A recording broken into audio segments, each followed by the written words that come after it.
Fox 45's reporting continues to have an impact in Maryland. As Project Baltimore's Chris Papps explains, in this year's legislative session, multiple bills have been introduced to address concerns brought forth by Project Baltimore's reporting. The Senate of Maryland 2026 is now in session and ready for the transaction of business. The 2026 session for the Maryland General Assembly is underway. Over 90 days, hundreds of pieces of legislation, many of which involve education, will be debated and voted on by lawmakers, with some of the bills being a direct result of Project Baltimore reporting. I'm as optimistic about a bill that I've ever been in 12 years of session. Baltimore County Delegate Rick Metzger introduced one of those pieces of legislation. Yes. He called the Bowen-Levy Airway Clearing Device Act. And I've never been more honored to put a person's name on a bill than I am in this one. I'm very proud. If passed, Metzger's bill would mandate all public schools in Maryland obtain at least one airway clearing device. Metzger drafted this bill following this Fox 45 News investigation. We found even after the 2019 choking death of Bowen-Levy, an Anne Arundel County Public Schools student, many Maryland schools were still understaffed when it came to caring for students with disabilities. Metzger's bill is designed to help provide another option to save a life. I absolutely do not feel like there's going to be opposition. We're saving somebody's life. We're giving a teacher a tool in a toolbox. I think that we have a chance to pass something that's meaningful.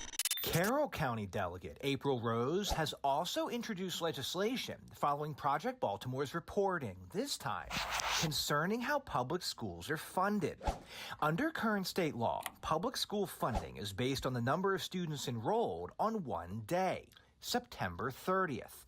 That one-day count determines most of the funding a school receives the following year. But in 2024, Fox 45 found nearly 11,000 instances of students who were enrolled and later could not be located by their schools and were labeled whereabouts unknown. But most of those students were still funded, meaning taxpayers gave schools around $168 million to educate students who were not in class. But if we are clearly spending money to educate students that are not in the schoolroom, that's a very easy, I think, discussion to have. Rose's legislation is called the Education Funding Accuracy Act, which would change Maryland's one-day enrollment count to a two-day count, once in September and once in the spring.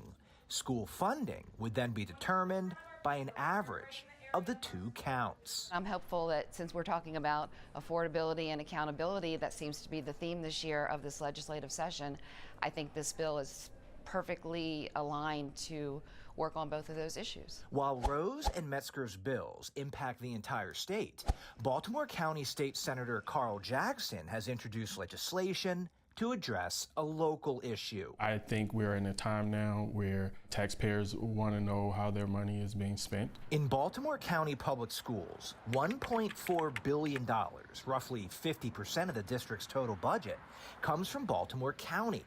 But as of now, the Inspector General for Baltimore County does not have jurisdiction to investigate the school system.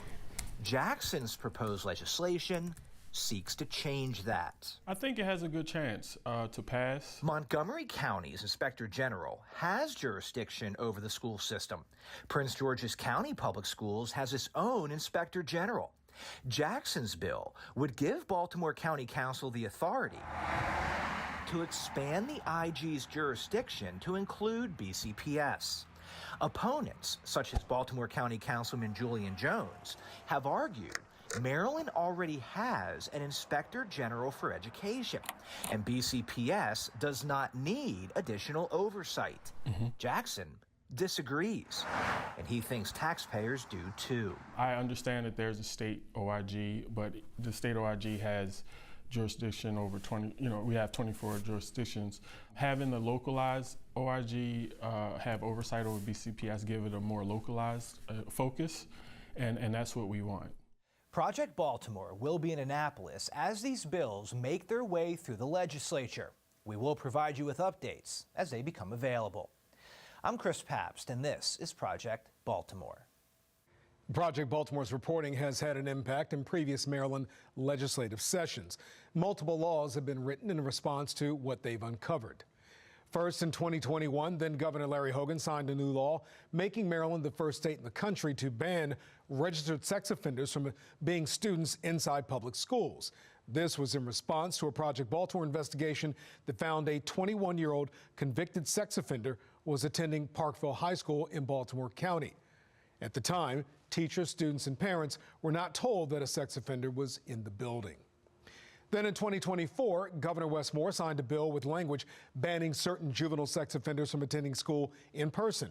The specific language used in the bill was introduced following a Project Baltimore investigation that found a 15-year-old who was on probation for a second-degree rape in Harford County was attending Patterson High School in Baltimore City.